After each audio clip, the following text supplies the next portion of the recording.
일단은 저희 챕터 1이 이제 컴퓨터 비전 입문이라고 해가지고 컴퓨터 비전이 무엇인지부터 시작을 할 거예요. 그래서 이제 컴퓨터 비전이 뭐냐면 뭐 일단 뭐 이론적인 부분은 뭐 이런 식으로 적혀 있더라고요. 그 뭐 시각적 인지 부분을 뭐 다루는 분야로 뭐 인공지능 시스템 세계 물리적 모델 설치를 해가지고 뭐 광부 이해 보건 학문 이렇게 되어 있는데 말 그대로 지금 여기 사진 보이시면 지금 사진 보면 어 약간 좀 빌딩이라고 써져 있는 부분 보이죠? 그럼 저기 약간 좀 약간 노란색으로 좀 칠해져 있고 그 다음에 또 가로등도 지금 저렇게 칠해져 있고 차도 이렇게 좀 칠해져 있죠? 이렇게 지금 이 사진 하나에 여기가 빌딩이다, 저거는 사람이다, 이건 차다 이런 게 좀 구분이 되어 있잖아요. 요런 것들 이런 게 지금 시스템 세계의 물리적 모델을 이미지와 영상을 이용해 구축한 세계를 인식하고 이해하는 거예요. 지금 이 사진이 그거를 예시로 보여드리는 거고 요거는 이제 한 6주차, 7주차쯤에 아마 실습을 할 것 같습니다. 네, 이런 식으로 하는 게 컴퓨터 비전이고요. 일단은 이 책 저자가 비교라는 게 이 사람의 시각 시스템이랑 인간의 시각 시스템 이거 두 가지를 비교를 해요. 근데 이제 사람의 시각 시스템은 뭐 우리는 사람이니까 다 알죠. 그냥 보는 거. 그래서 우리가 뭐 개를 딱 보면 딱 이게 아 이거 개구나를 이제 알잖아요. 그리고 뭐 개가 세 마리 있으면 세 마리가 있다 이런 것도 저희가 딱 보는 순간 딱 알게 되잖아요. 이제 그런 게 이제 사람의 시각 시스템이고 근데 이제 뭐 이제 사진으로 보면 이런 식으로 지금 이렇게 사진이 있으면 사람의 눈을 통해서 그냥 쓱 보고 아 뭐 개구나, 세 마리가 있구나, 잔디 위에 있구나 이런 거를 지금 알게 되는 거예요. 이건 뭐 어렵지 않죠, 저희 다 사람이니까. 그래서 사람의 시각 시스템은 뭐 이러는 건데 그거 이제 머신러닝 관점에서는 어떻게 되냐. 이제 기계 입장에서는 사실 걔를 처음에 딱 봐도 걔가 걔인지 모르죠. 그래서 이 머신러닝 관점에서는 이 걔라는 레이블이 붙어 있는 이미지를 몇 장을 보고 나서 그 다음에서 이제 걔를 구분을 할 수가 있어요. 그래서 이런 방법을 이제 지도학습이라고 합니다. 왜냐면 이제 레이블이 이제 사진이 이렇게 딱 있으면 그 이렇게 꼬리표처럼 이제 레이블이 달려 있는 거야. 여기 이 사진은 걔가 있다. 이런 식으로. 그리고 어 이제 위에 레이블 달려 있다라는 게 이제 지금 두 번째 문단처럼 걔 사진을 보여주고 그 사진에 있는 대상이 걔라는 걸 함께 알려주는 거예요. 그래서 이렇게 이런 데이터를 이용해서 학습을 하는 게 지도학습이라고 이해하시면 되고요. 어, 근데 이제 기계학습 같은 경우는 이제 시행착오를 통한 학습이라고 해가지고 이제 처음에는 얘가 개인지 모르거든요, 기계는. 그래서 계속 틀려요. 그러니까 틀리니까 아 이거는 어디 부분에서 내가 틀렸구나라고 이제 알아서 계산을 해가지고 조금씩 개선을 해나가는 거거든요. 그래가지고 이제 그런 거를 이제 시행착오를 통한 학습 뭐 이런 식으로 얘기를 합니다. 얘는 이제 틀리면서 그 하는 거니까. 근데 이게 좀 와닿지 않은 분은 저는 이게 그거 있어요. 그 알고리즘 공부를 할 때 코딩을 해요. 근데 될지 안 될지 모르니까 일단 실행부터 막 하잖아요. 그리고 이제 실행이 되면 되는 것도 좀 이상하고 안 되면 안 되니까 또 고쳐야 되고. 그러니까 그 한 번에 코딩하지 않고 계속 실행하면서 시행착오로 거치잖아요. 그래서 그렇게 알고리즘 코딩할 때도 그런 식으로 하니까 사실 기계랑 별반 다를 거 없다. 뭐 이렇게 이해하셔도 될 것 같습니다. 네, 그래서 지금 그림을 보시면 이 컴퓨터 비전에서는 이렇게 이 센싱 디바이스를 통해서 이 이미지를 보고요. 그 다음에 인터프리팅 디바이스를 통해서 이제 이거를 분류를 합니다. 뭐 이게 강아지 사진이냐 아니냐 뭐 이런 걸로 아주 아웃풋이 이렇게 나오는 거죠. 그래서 결론이 뭐냐? 인공지능 시스템은 이제 눈의 역할을 하는 감지 장치랑 뇌의 역할을 맡는 이제 이 뭐냐 인터프리팅 디바이스. 근데 이제 딥러닝에서는 이거를 알고리즘을 통해서 해결하게 됩니다. 여기까지 뭐 어려운 거 없죠? 그래서 이제 앞에 두 가지 장치가 있었어요. 그 감지 장치랑 해석 장치 이렇게 두 가지가 있는데 감지 장치가 뭐냐면 그냥 기계로 치면 사람으로 치면 약간 눈인 거죠. 그래서 이런 게 뭐가 있냐면 뭐 카메라, 너무 다들 다 아시죠 카메라. 그다음에 뭐 레이더도 있고 엑스레이, CT 스캔, 뭐 이거 뭐 라이다 센서 아시는 분들은 뭐 라이다 이런 것도 있고요. 그래서 뭐 이런 다양한 감지 장치가 있어요. 그래서 뭐 가만 보면 이게 꼭 우리 시각으로 인지할 수 없는 것도 기계는 인지를 할 수가 있다. 뭐 이런 것도 참고로 얻어갈 수 있는 거죠. 그리고 이제 시각 시스템 설계를 하는 게 이제 뭐 목적부터 파악하는 것으로 시작하는데 이거 뭐 뒤에 예시가 있으니까 그때 좀 더 설명해 드릴게요. 그리고 이제 감지 장치는 대충 설명해 드렸고 이제 해석 장치가 있는데 해석 장치는 말 그대로 이 사진이 인풋으로 들어갔으면 이제 그게 어떤 사진인지 분류를 해주는 거예요 간단하게. 그래서 이거 같은 경우는 컴퓨터 비전 알고리즘이 해석 장치의 역할을 담당을 하고요. 사람으로 치면 우리 뇌가 하는 거겠죠. 그래서 이제 감지 장치에서 그 사진을 딱 감지를 해요. 그럼 딱 이미지가 딱 나오겠죠. 그러면 그거를 이제 해석 장치한테 가가지고 얘가 뭐냐 이런 거를 하게 되는 겁니다. 그래서 이제 해석 장치 같은 경우는 이제 특징과 패턴을 학습하는 사람을 치면 뇌와 같은 역할을 하고요. 요즘 이러한 역할로는 우리가 계속 배우게 될 이제 인공신경망으로 진행을 하게 됩니다. 그리고 이제 다들 아시다시피 그 인공신경망이라는 용어를 딱 봤을 때 신경망이라는 단어가 딱 있잖아요. 이제 뭐 이과시었던 분들은 이제 이 뉴런이라는 거를 배우셨을 거예요. 생명과학 시간에. 네. 그래서 이제 이 개발자, 그러니까 과학자들이 이 생물학적 뉴런의 학습 능력을 모방을 하고 싶어 해가지고 지금 여기 사진 보시면 왼쪽이 지금 뉴런이잖아요. 생물학적인 뉴런. 그래가지고 뭐 출사톡 돌기 뭐 이렇게 해가지고 연결돼가지고 이렇게 슉슉 하잖아요. 저거를 이제 단순한 게 오른쪽에 이제 인공신경망, 인공 뉴런이라고 적혀 있죠. 저렇게 지금 단순화를 시킨 거예요. 그래서 이렇게 단순화 시킨 거를 이런 거를 이제 수백만 개를 모아서 서로 연결을 하고 층을 구성을 하면 이제 비로소 학습 능력이 보이게 되는 겁니다. 그래서 이런 거를 이제 딥러닝이라고 불러요. 이제 이렇게 하시면 되고. 그래서 지금 여기 사진 보시는 게 이제 이게 인공신경망이 이제 수백만 개 뭐 이렇게 연결되어 있는 뭐 이런 구조다. 뭐 이렇게 보시면 될 것 같습니다. 그래서 이제 딥러닝 기법은 여기서 좀 중요한 용어가 있는데요. 이 뉴런으로 구성된 층이 데이터를 통과시켜 데이터를 여러 번 변환하는 방법으로 표현을 학습한다고 해요. 리프레젠테이션. 이 표현이라는 게 되게 딥러닝에서 많이 쓰이는 용어거든요. 왜냐면 간단히 설명드리면 이 사진이 있잖아요. 이 사진을 컴퓨터가 인식을 하려면 컴퓨터는 뭐 이제 소위 말해서 0이랑 1밖에 모른다고 하잖아요. 컴퓨터는 완전 숫자밖에 몰라요. 그래가지고 이 사진을 결국에는 숫자로 변환을 해야 됩니다. 그래서 이 숫자로 변환하는 과정을 이제 표현학습이라고 얘기를 하는데 이렇게 숫자로 나오게 하는 거를 이제 이 리프레젠테이션이라고 해요. 이 딥러닝에서는. 그래서 저희는 이제 본격적은 아니고 저희의 그 주된 목표가 이제 어떤 이미지를 이 잘 표현하는 그런 숫자들의 집합으로 만드는 거를 저희가 하게 되는 겁니다. 여기까지 뭐 이해됐죠, 여러분? 네. 그래서 그 이거 궁금하신 분이 있을 것 같아요. 이 머신러닝 성능이 사람을 능가할 수 있을까? 이거는 이제 사실 14년도 때까지만 해도 이제 사람들이 이제 설마 사람을 넘보겠어? 이랬는데 이제 뭐 저희는 이제 알파고 통해서 이제 넘었다는 걸 알았죠. 근데 사실은 2015년부터 사람의 능력을 뛰어넘는 그런 모델들이 나타나기 시작했어요. 저기 사진을 보시면 2014년 이게 어떤 거냐면 여러분 이게 ILSVRC 대회라고 해가지고 이제 이 사진들이 엄청 많이 있는 그 이미지넷이라고 하는 그런 데이터셋이 있는데 거기에 그 뭐냐 그 레이블이 한 만 개 정도 돼요. 그래서 뭐 사진 딱 하나 주면 이 사진이 그 만 개 중에 뭐에 해당되냐.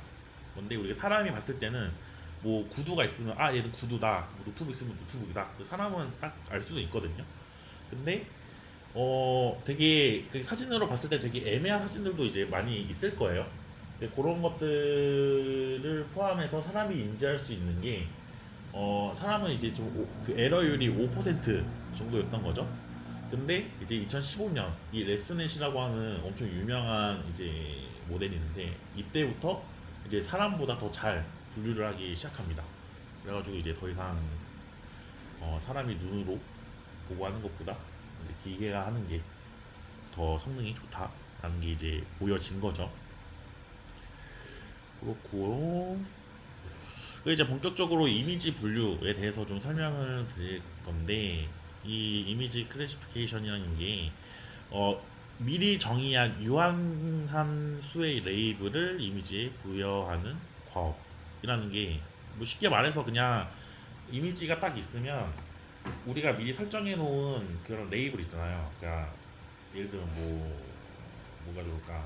뭐 사람이다 아니다로 뭐 간단하게 하면 사람이다 아니다 두 가지밖에 없잖아요. 이건 사람이 직접 설정을 하는 거예요. 그러고 나서 이제 유한하게 이제 설정을 했으니까 이제 그거 이미지가 이 사람이다 아니다의 레이블을 이 이미지 분류 모델을 통해서 하게 되는 거죠. 그래서 이 이미지 처리 및 분류에서 가장 크게 활약하는 거가 이제 합성공식연방이라고 아마 많이 들어보셨을 거예요. 되게 유명해가지고 그래서 이 CNN이라는 이 모델, 이 구조 이거를 통해서 이제 좀 이미지 분류가 이제 획기적으로 발전을 하게 했습니다. 그래서 예시 몇 가지만 좀 보여드리고 싶은데 뭐 이런 게 있어요. 폐암 진단 같은 게 있어요. 우리가 그 의사들이 그 뭐 암 같은 거 진단할 때 보통 CT로 쫙 스캔을 해가지고 이제 이런 튜머들이 있는지 확인을 하거든요. 그래서 이런 것들도 이제 이게 이렇게 생각하시면 돼요. 사람이 봐서 구분할 수 있는 거면 이 머신러닝 모델도 할 수 있어요. 그래가지고 지금 CT 스캔도 보면 의사가 할 수 있는 거잖아요, 충분히. 그러면 이것도 그 데이터가 충분히 이제 많다면 이제 기계도 충분히 이제 이렇게 분류를 할 수 있는 거고요.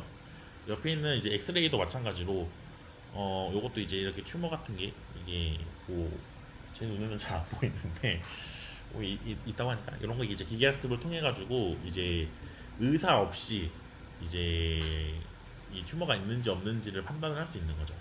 근데 여기서 제가 뭐 재밌는 첨언을 하자면 이게 여기가 튜머가 이 튜머라는 게 있다 없다를 레이블을 다 달아줘야 되거든요. 근데 이게 그 의학 사진이니까 되게 정확도가 되게 중요하잖아요. 암인데 암이 아니라고 하면 큰일 나는 거 아닙니까? 그쵸? 그래가지고 그런 부분이 되게 중요한데 그럼 데이터가 많아야 돼요. 그럼 당연히 데이터를 많이 수집하고 싶은데 사실 이런 사진 같은 경우는 일반인이 구별하는 게 아니라 사실 의사라는 어떤 고도의 전문화된 인력이 투입되는 거잖아요. 그래서 되게 비용이 비싸요. 그래가지고 사실 이런 거는 데이터가 많으면 좋지만 이제 기업 입장에서는 이 데이터를 수집하기가 되게 힘들어요. 왜냐면 의사도 바빠 죽겠는데 이런 거 언제 하고 있어요. 그래가지고 그런 거에 비용이 많이 들어서 이런 게 약간 좀 트레이드 오프가 좀 있다. 뭐 이런 식으로 이해하시면 뭐더 좋을 것 같아요. 그래서 뭐 폐암 진단 이런 것도 이미지 분류 모델 통해서 할 수 있고 그 다음에 뭐 와닿는 거는 이제 교통 표지판 인식 그 자율주행 다 아시죠? 다 들어보셨을 텐데 자율주행 같은 경우도 당연히 표지판을 인식을 해야지 뭐 여기 30m 미만입니다인데 30, 뭐 300m 아니지 30km 미만인데 뭐 300m 300km로 달려가면 안 되겠죠? 뭐 그런 것처럼 표지를 잘 인식을 해야 이제 그 법에 저촉이 되지 않게 운전을 해야 되니까 이런 것도 이제 머신러닝 모델이 학습을 해가지고 판단할 수 있다 이해하시면 될 것 같습니다. 네. 그래서 이제 이 사물을 탐지하는 거랑 이제 위치 인식하는 부분에 대해서 몇 가지 설명을 드리면 지금 여기 밑에 이미지 한번 보면 지금 이렇게 박스가 쳐져 있죠, 여러분. 구름은 구름이라고 박스 쳐져 있고 이 자전거는 자전거라고 박스가 쳐져 있고 사람도 지금 박스 쳐져 있잖아요. 이제 이렇게 이제 이런 거를 이제 오브젝트 디텍션이라고 하는데 요거를 하는 모델들이 저 욜로 같은 모델 뭐 아니면 뭐 SSD, 페스터 RCNN 뭐 이런 것들이 이제 요런 식으로 그 오브젝트를 감지를 해요. 그래가지고 지금 보면 지금 사물이 있다 없다를 포함해서 그 사물이 사진에 어디 있는지도 지금 표현이 되잖아요. 어떻게 보면 분류보다 더 뭐 좋다고 볼 수 있는 거죠. 그래가지고 이런 것도 이제 컴퓨터 비전에서 할 수 있는 거다. 이렇게 이해하시면 될 것 같아요. 다음으로는 이게 되게 재밌는 건데 이제 화풍 모방하기. 그러니까 이제 이 스타일 트랜스퍼라고 있는데 이 S가 빠졌습니다. 그래서 이제 이거 뭐냐면 지금 저 오리지널 이미지 보이죠? 저는 이 사진이 있어요. 그 다음에 지금 여기 스타일 이게 지금 이게 그림이 누가 그린 거였지? 고우가 그린 건가요? 맞죠? 그 그림 스타일이 되게 특이하잖아요. 그래서 이 스타일을 따가지고 이 오리지널 이미지의 스타일을 입힌 거예요. 그래서 결과를 보면 지금 좀 약간 흐물흐물 거리는 느낌이 좀 들죠. 그래가지고 이런 것도 컴퓨터 비전에서 할 수 있는 거라고 보시면 됩니다. 그래서 이게 재밌는 게 사실 사람이 하는 거면 되게 오래 걸리잖아요. 뭐 잘할 수는 있겠지만 근데 이제 컴퓨터는 뭐 엄청 잘은 못해도 이거를 단 몇 초 만에 할 수 있다는 게 가장 큰 장점이에요. 그 제가 이 PPT는 안 넣었는데 요즘은 그 달리라고 들어보셨는지 모르겠어요. 뭐냐면 텍스트로 그 모델에다가 뭐 담배 피고 있는 유재석을 그려줘 하면 담배 피고 있는 유재석의 그림이 이제 9개가 이렇게 뚜루루 나와가지고 이미지를 생성하는 게 있거든요. 그래가지고 이제 뭐 그런 것도 이제 컴퓨터 비전의 응용 분야로 이제 나오는 것 중에 하나입니다. 그리고 이미지를 아예 창조하는 것도 있어요. 그래서 이게 진짜 엄청 컴퓨터 비전에서 그냥 컴퓨터 비전에서 세개 꼽으라면 이제 이 생성적 작대 신경망이 무조건 나오는 이거 되게 유명한 건데 이게 뭐냐면 그러니까 기존에 없던 이미지를 만드는 거예요. 보시면 지금 그 아까 설명해 드렸던 뭐 그 달리도 똑같아요. 이게 없던 이미지를 만드는 거잖아요. 그래가지고 이렇게 어 기존에 없던 새로운 건데 이제 진짜 원래 있었던 것 같은 그런 이미지를 이제 만들게 됩니다. 그래서 이렇게 신기하게 만들 수 있고요. 그다음에 또 다른 분야는 안면 인식이라는 게 있어요. 이게 뭐냐면 이제 사람 얼굴을 이제 인식을 하는 거죠. 근데 이제 두 가지로 분류할 수 있다고 하는데 하나는 안면 식별이고 하나는 이제 안면 대조라는 게 있는데 뭐 그림을 보시면 이제 왼쪽 같은 경우에는 사진을 두 장을 주고 두 개가 같냐 다르냐를 지금 나오게 하는 거고요. 지금 오른쪽 같은 경우는 안면 인식 같은 경우는 사진을 한 장 딱 주고 그 다음에 그 사진 그 데이터베이스 안에 그 사진과 가장 유사한 사람을 이제 이렇게 추출을 하는 그런 모습입니다. 그래서 뭐 첫 번째 사진 넣었더니 펄슨 1이라는 게 사람이 매칭이 됐고 뭐 두 번째 사람 넣었더니 펄슨 2라는 사람으로 매칭이 됐고 펄슨 3은 데이터베이스에 없으니까 여기는 뭐 데이터베이스에 없다 뭐 이런 식으로 뜨게 되는 거죠. 뭐 어렵지 않죠? 그리고 이제 이미지 추천 시스템도 있어요. 뭐냐면 이제 뭐 내가 뭐 어떤 스타일의 뭐 옷을 사고 싶어요. 그러면 비슷한 거에 옷을 던져주면 그거랑 비슷한 옷들이 막 이렇게 추천해가지고 뜨는 거고 뭐 이거는 뭐 딱 이 추천 시스템이라는 단어가 있는 만큼 되게 그 뭐냐 기업에서 되게 많이 쓰는 그런 모델인 거죠. 그래서 뭐 이미지가 이렇게 취업도 잘 된다 뭐 이런 얘기를 한 거고요. 네, 그래서 이제 감지 장치랑 해석 장치, 그러니까 특히 아까 이제 해석 장치로 하는 그런 다양한 이제 어떤 기법들, 뭐 그런 것들을 이제 훑어봤고, 그래서 이제 전체적인 컴퓨터 비전의 파이프라인을 한번 볼 건데, 일단은 첫 번째로 인풋 데이터라고 해가지고 어떤 데이터를 의미하는 거죠. 이미지도 되고 비디오도 됩니다. 우리 비디오 같은 경우에는 이 사진이 여러 장 있는 거잖아요. 그렇죠? 여러 장을 이제 빠르게 보여주는 거니까. 그래서 다 이미지인 거고. 그게 인풋 데이터가 있으면 이제 그거를 이제 가지고 이 프리 프로세싱이라 가지고 전 처리를 합니다. 이미지를 뭐 정교화하거나 뭐 색깔을 바꾸거나 뭐 지지고 볶고해요. 이 투 단계에서.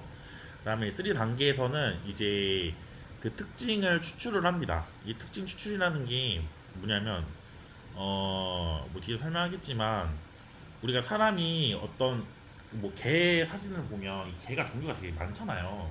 근데 사람이 딱 그 리트리버랑 치와와랑 이 두 개가 사람이 보면 구분할 수 있잖아요. 근데 우리가 구분을 하는 게 이제 뭐 귀의 모습, 뭐 아니면 전체적인 뭐 크기, 뭐 이런 게 있겠죠. 뭐 아니면 털의 길이, 뭐 이런 것들이 이제 특징이잖아요. 그런 특징들을 추출하는 작업이 지금 여기 세 번째 단계에 해당되는 겁니다.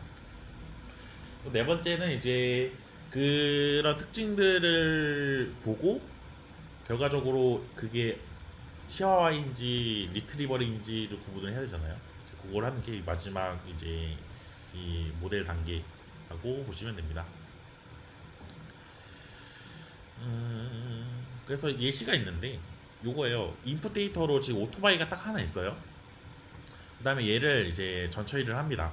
뭐, 뭐 색깔을 좀 뭐 계산하기 편하게 뭐 바꾼다던가 뭐 이미지 크기를 바꾼다던가 이게 이제 전처리 단계고요. 그다음에 세 번째는 지금 이 오토바이를 보면 바퀴가 두 개 있고 의자가 하나 나와 있고 손잡이 부분이 있으니까 이런 부분들로 얘가 오토바이구나를 이제 알 수 있잖아요. 그래서 그 오토바이인 거를 알게 되는 그 특징들을 뽑아낸 거예요. 그래가지고 이 특징들을 보고 아 지금 뭐 얘 같은 경우에는 지금 바퀴가 있으니까 아 얘는 오토바이구나를 알겠는데 뭐 예를 들어서 뭐 자동차 같은 경우에는 뭐 바퀴가 4개잖아요.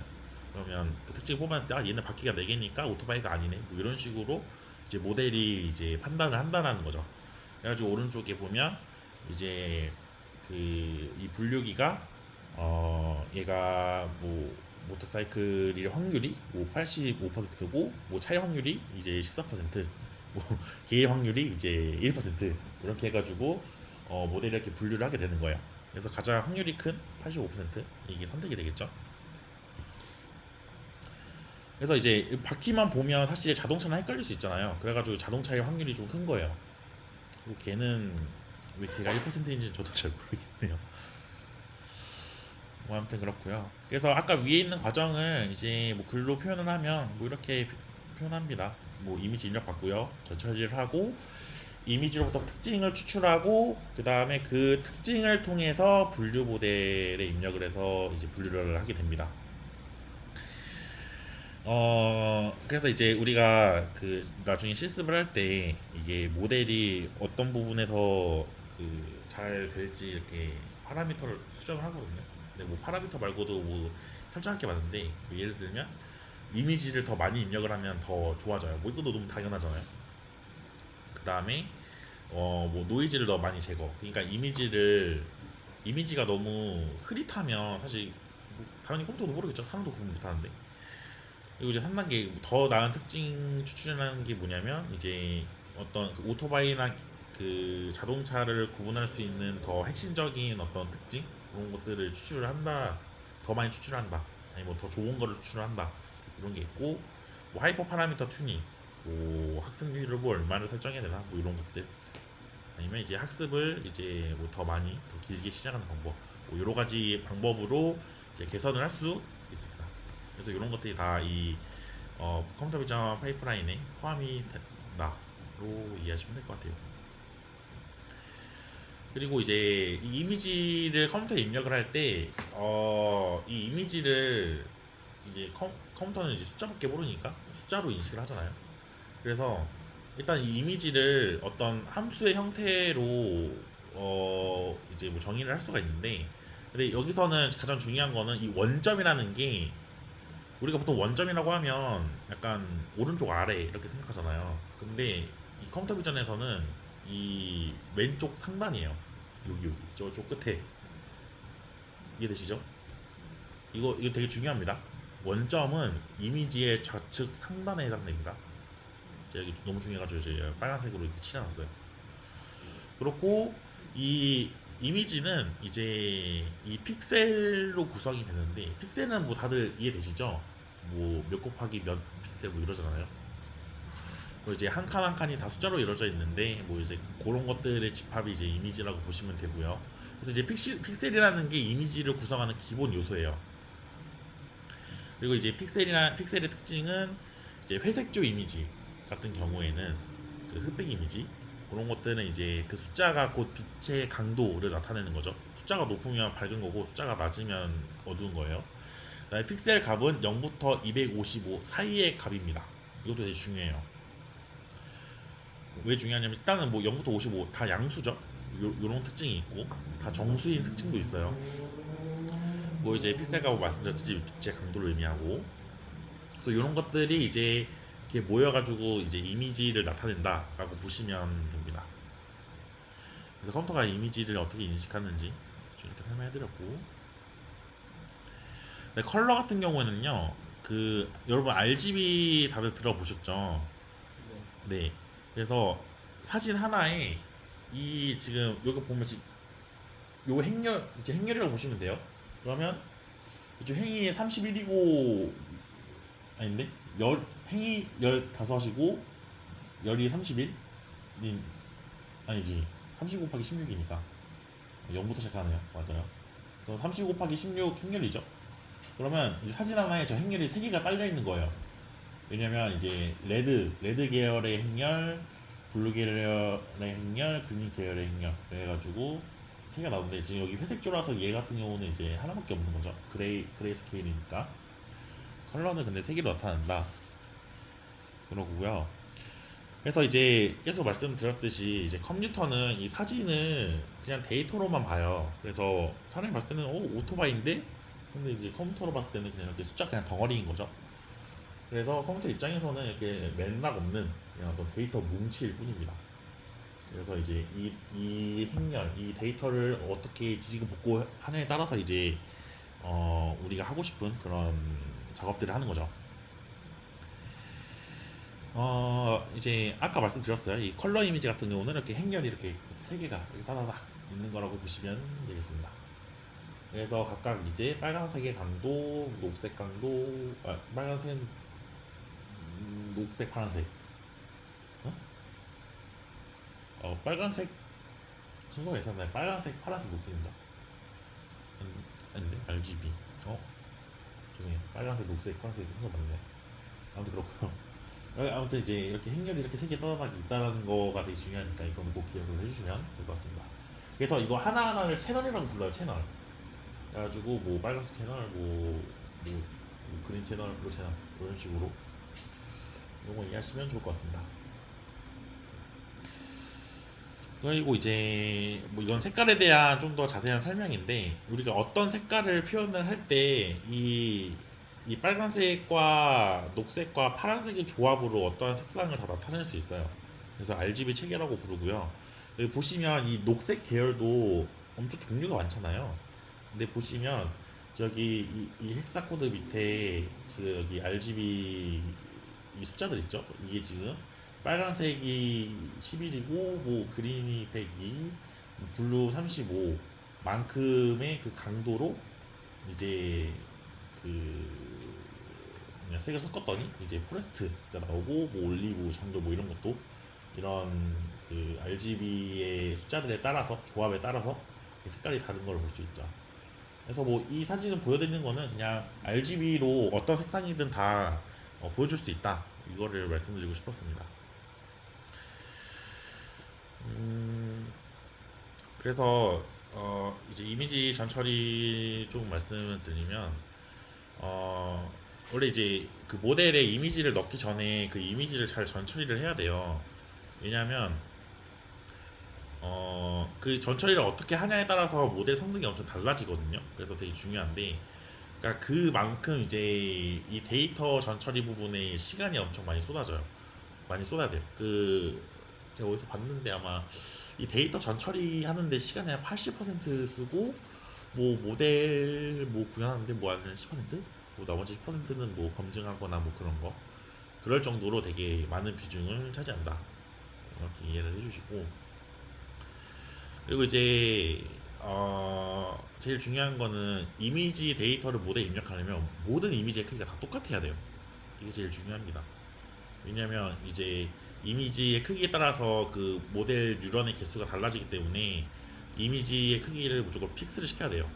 그래서 만약에 나는 뭐 내가 사용했던 모델은 뭐 이미지 아무거나 넣어도 되던데 하는 것도 사실은 이미지를 넣었을 때 전 처리가 알아서 되는 거예요. 이미지가 축소가 되거나 확대가 되거나 그런 식으로 해서 이미지가 크기가 통일이 됩니다.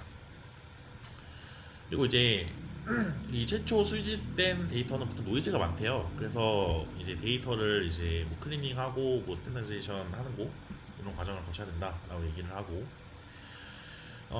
그리고 이제 이 수집된 이미지는 이제 일정한 형태를 받아내야 된다. 이게 뭐냐면 약간 그런 거 있어요. 그 사람 얼굴을 인식하는 그런 작업을 하려고 해요. 근데 우리가 사람이 이게 사진 딱 찍으면 사람이 이렇게 정면으로 찍히는 게 아니라 뭐 이렇게 기울여서 찍힌 것도 있고 되게 다양하잖아요. 그러면 이 사진을 이제 그 정렬을 시켜야 되거든요. 딱 일자로. 이제 그런 작업들 이제 일정한 형태를 변환해야 된다는 게 그런 작업이에요.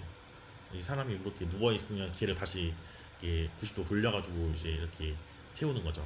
그런 것처럼. 뭐 그런 전 처리가 있고.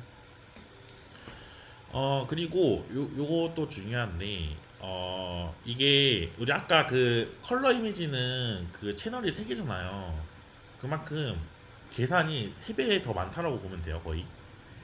그렇기 때문에 되게 리소스를 되게 많이 잡아먹으니까 이 색깔 정보가 필요 없는 작업 같은 경우에는 그냥 회색조 이미지로도 충분히 할 수 있다라는 거를 좀 이 책의 저자가 되게 강조를 하고 있어요.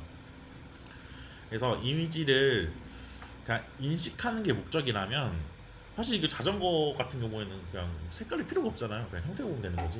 뭐 이런 것도 있고 사람 같은 경우도 그냥 형태만 보면 되잖아요. 근데 이런 것들은 이제 색상 정보에 의존하지 않고 해결할 수 있으니까 이런 거는 회색소로도 해결을 할 수 있다. 그래서 이런 것들을 잘 판단을 하셔야 된다는 겁니다.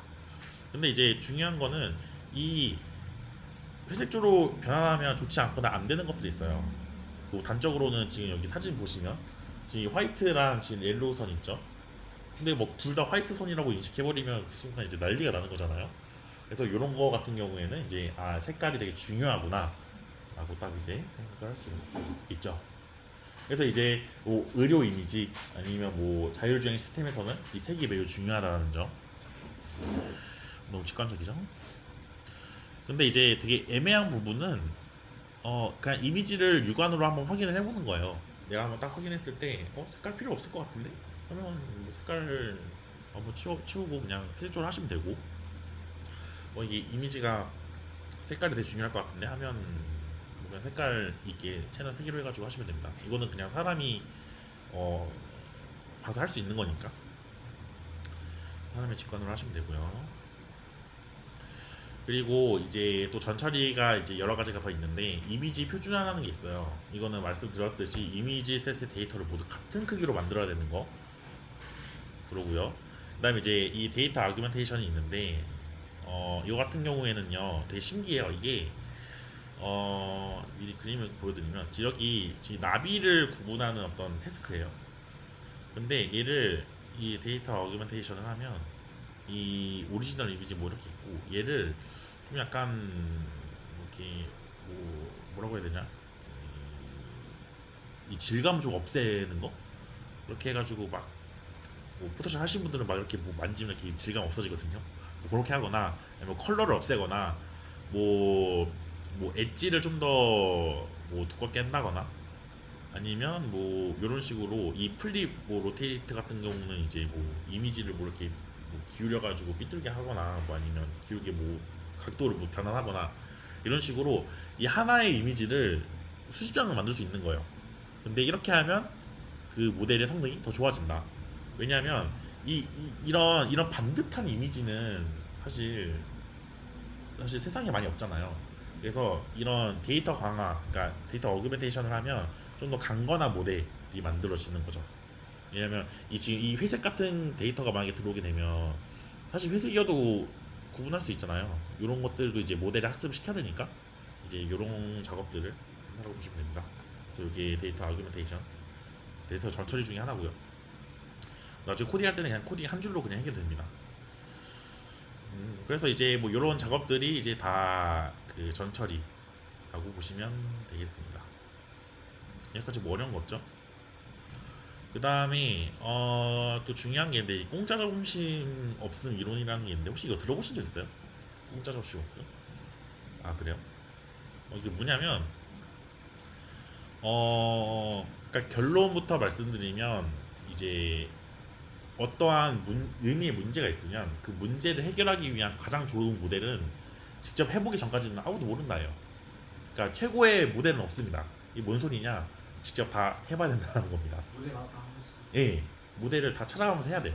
그러니까 근데 이제 뭐 어떤 모델이 좀 더 뭐 일반적으로 성능이 좋다 하면 뭐 그거를 먼저 쓸 수는 있겠지만 이게 100% 그게 좋다라고 단정 지을 수가 없어요. 그래가지고 제가 그 옛날에 자연어 처리 뭐 특강을 한번 들은 적 있었는데 그 사람이 했던 말이 어 지금 산업계에서 대부분 뭐 되게 간단한 모델을 쓴다 이러는 거예요. 그래가지고 왜 그러냐 했더니 간단한 테스트는 간단한 걸로 해야지 복잡한 걸로 하면 더 성능이 안 좋다 이런 얘기를 하더라고요. 그래가지고 딱 그걸 듣고 아 그래서 진짜 다양하게 모델을 돌려봐야 되는구나 이런 걸 느꼈거든요. 그래서 만약에 공모전을 하실 때는 그냥 모든 모델 그냥 다 뚜까 넣어야 돼요. 그냥 빡 그냥 뭐 그런 이제 의미고요. 어, 뭐 이것도 뒤에 또 설명해 드릴 텐데 이 딥러닝 알고리즘이 되게 좋은 게 뭐냐면 이 기존 머신러닝 기법에 비해서 이제 적은 정처리 그러니까 전처리 과정이 별로 없어요. 딥러닝은 그래서 뭐 되게 좋은데 이건 뒤에 또 제가 PPT 넣은 것 같은데 그때 한번 설명을 해드릴게요. 그 특징 추출이라는 게 있어요. 그 컴퓨터 비전 파이프라인에서 우리가 네 단계 있었죠. 그 중에서 3단계가 이제 특징 추출이잖아요. 그래서 3단계 부분인데 이제 이 특징이라는 게 이제 관찰된 현상에서 측정할 수 있는 이제 뭐 속성이나 특성을 말합니다. 근데 이제 이 딥러닝 같은 경우는 특이하게도 이 속성을 우리가 명시적으로 정의할 필요가 없어요. 이게 뭔 소리냐? 지금 보시면 지금 이 if 데이터가 지금 오토바이 구분하는 거예요. 옆에 보면 이 피처스를 보면 지금 이 요소를 보면서 이제 이거 오토바이다 아니다를 이제 구분을 하는 거거든요. 근데 이걸 보면 지금 사람이 직접 이 딱 이런 부분에 그러니까 이런 부 저런 부분을 다 이제 캡처를 해가지고 이제 사람이 직접 뽑은 거예요. 이 피처를. 그럼 진짜 뽑았으니까 지금 이렇게 생긴 거죠. 그래서 이런 것들을 통해서 이제 그 얘가 오토바이냐 아니냐를 보는 건데 이게 이제 전통적인 머신러닝 모델이 이렇고요. 그러니까 사람이 직접 이 지정을 해야 된다는 거예요 한마디로. 근데 딥러닝 같은 경우에는 이 특징 추출이 딥러닝 모델 안에서 자동으로 이루어져요. 그래가지고 이제 딥러닝이 되게 이미지 분야에서 되게 효과적인 게 사실 이런 피처들을 사람이 다 언제 하고 있어요. 다 바빠 죽겠는데 그래서 딥러닝 그런 걸 다 해주니까 너무 좋아요. 그래서 이제 딥러닝을 쓰게 되는 거죠.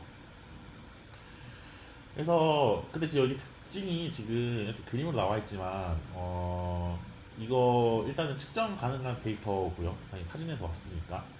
그리고 이게 나중에 모델에서 보면 결국에는 이게 다 숫자로 변해요. 그래서 맨 마지막에 이 특징이라는 게 벡터로 변하는데 이 벡터라는 게 이제 그 대상의 본질을 잘 나타내는 1차원짜리 배열입니다. 그래서 뭐 오토바이 이렇게 이제 피처가 이렇게 되어 있으면 이 피처 하나에 뭐 대충 뭐 256개의 숫자로 실수입니다. 정수가 아니라 대충 256개의 숫자로 이렇게 그 1차원 벡터로 만들어져 가지고 그 벡터를 이제 그 모델에 넣어 가지고 걔가 뭐 오토바이 아니냐 뭐 이런 거를 이제 참고를 할 수 있는 거죠. 뒤에 가면 더 자세히 설명 나옵니다. 어, 그리고 그리고 이게 이거는 뭐 참고하시면 좋을 것 같은데 이 특징이 추출할 때 가장 중요한 게 이 반복성이라고 해가지고 이 뭐냐면 그 오토바이면 오토바이만의 그 특징들이 있잖아요. 그게 그 특징이 계속 반복될 거 아니에요? 어떤 오토바이 사진이든 그런 반복성이 있는 특징이 좋은 특징이다. 뭐 이런 얘기를 하고 있는 겁니다 지금. 근데 이거는 이제 뭐 머신러닝 쪽에서 뭐 중요한 거고. 그리고 이제 또 좋은 특징이 무엇인가에 대한 고찰을 좀 해보면 뭐 이 저자는 이제 이런 예시를 들더라고요. 이 그레이하운드랑 이 리트리버랑 구분을 하는데 이 저자 같은 경우에는 이 뭐냐 이 개 눈의 색깔이랑 그리고 나머지 하나가 눈의 색깔이랑 그 다음에 그 개의 키를 가지고 이제 그 리트리버냐 그레이하운드냐 이거를 구분하는 거를 해봤는데 지금 보시면 지금 왼쪽 그림 같은 경우에는 지금 키를 기준으로 지금 히스토그램을 그려봤어요. 그랬더니 이 히스토그램을 딱 봤을 때는 이 리트리버가 좀 더 키가 큰 걸로 볼 수 있죠. 그렇죠? 근데 이 양극단 특히 이제 오른쪽 이제 키가 큰 부분을 봤을 때는 좀 이제 리트리버랑 그레이하운드랑 구분이 좀 안 되는 거 볼 수 있죠. 근데 이제 오른쪽 객 같은 경우에는 이 개의 눈 색깔을 가지고 둘을 구분을 하려고 했더니 지금 뭐 전혀 구분이 안 되는 상황이죠. 반반이니까. 그래서 이게 뭐냐면 이 키와 눈 색깔이 두 종을 구분하는 절대적인 특징이 이제 아닐 수가 있다는 거죠. 그래서 이런 거는 이제 좋은 특징이 아니다라는 걸 지금 보여드리고 있는 거예요. 마찬가지로 머신러닝도 이런 특징을 집어 넣으면 구분을 못해요. 사람도 못하니까. 그래서 저런 게 안 좋은 거고. 그 이제 그러면 좋은 특징이 뭐냐? 그러면 이제 사물인식 분야에서는 이 다른 것과 구별이 되면서 뭐 비교도 쉬워야 되고 그러면서 동시에 배우가 밝기와 각도가 다 달라도 일관적이어야 되면서 그와 동시에 노이즈가 많은 이미지 이런 거에서도 관찰 가능해야 된다. 되게 좀 까다롭죠. 그래가지고 이제 딥러닝 전에는 되게 이미지 부분이 되게 어려웠는데 딥러닝이 나오면서 이 네 가지를 지가 알아서 다 해주는 거예요. 너무 고마운 거죠. 그리고 이제 특징을 추출하는 거를 이제 머신러닝과 딥러닝 관점에서 이제 설명을 해드리려고 하는데 이 사람이 직접 추출한 특징을 사용하는 거가 이제 기존 머신러닝 모델이고요. 보시면 이제 인풋이 사진 딱 들어가죠. 그럼 옆에 이제 두 번째 이 사람 지금 앉았으니 컴퓨터잖아요. 지금 이거 특징 추출하려고 지금 노가다하고 있는 거예요. 지금 이 사람이 지금 컴퓨터 두들기면서 이 바퀴 캡처해가지고 이 부분 바퀴고 뭐 이런 거 지금 작업하고 있는 겁니다. 그다음에 이런 것들을 이제 이 SVM이나 에이다부스트 같은 옛날 전통적인 머신러닝 모델 여기다가 인풋 집어넣고 그 다음에 이 차냐 차가 아니냐 이런 걸 하고 있는 지금 일련의 과정을 볼 수 있습니다. 그래서 이 기존 머신러닝 기법에서는 이 특징을 선택하는 게 굉장히 시간이 오래 걸렸어요. 그만큼 이제 어려운 거였죠. 시간도 많이 걸리고. 그다음에 두 번째로 대상 분야에 대한 도메인 지식이 필요하면 그것도 있어야 되는 거예요. 아까 의료 사진 같은 게 특히 그렇죠.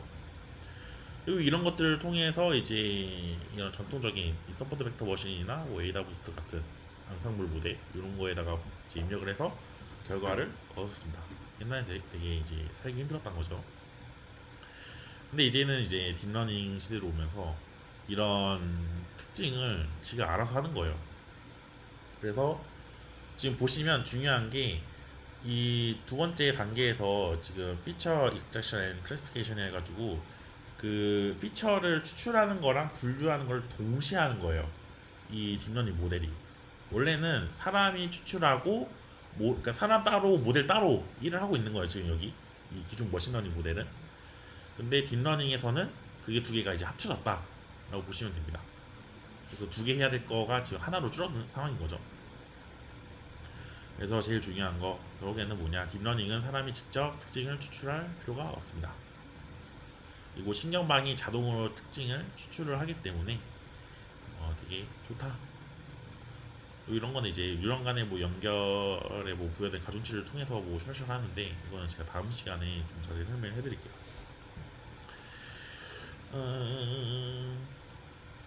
이 신경방이 이제 유용한 특징이나 유용하지 않은 특징을 어떻게 구별을 하냐면 이제 뭐 가중치를 통해서 해요.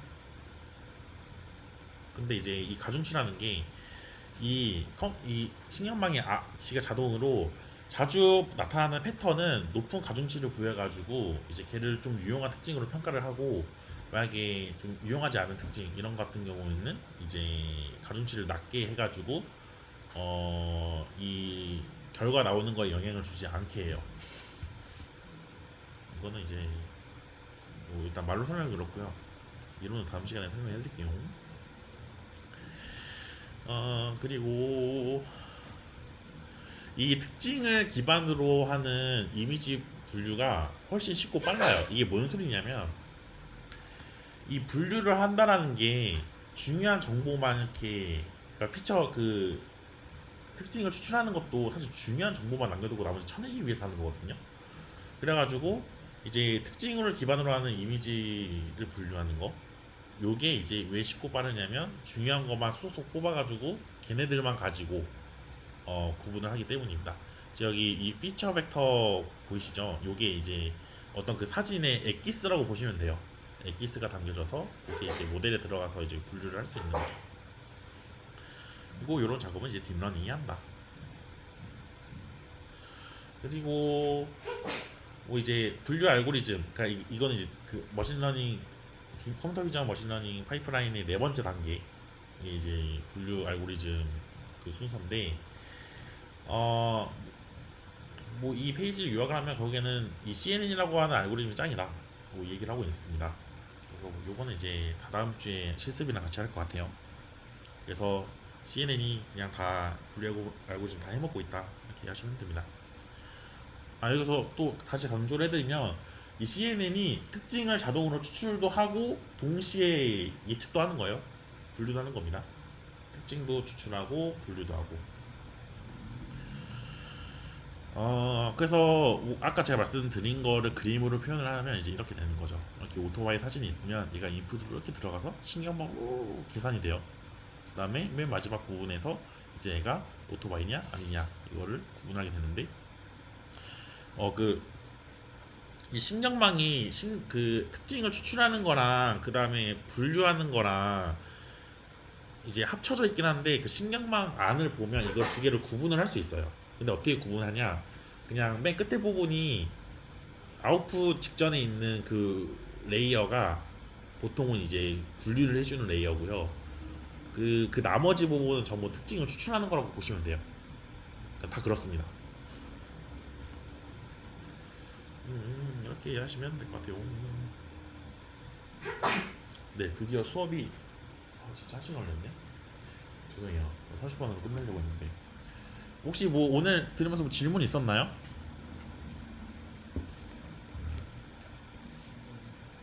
당연히 없었겠죠.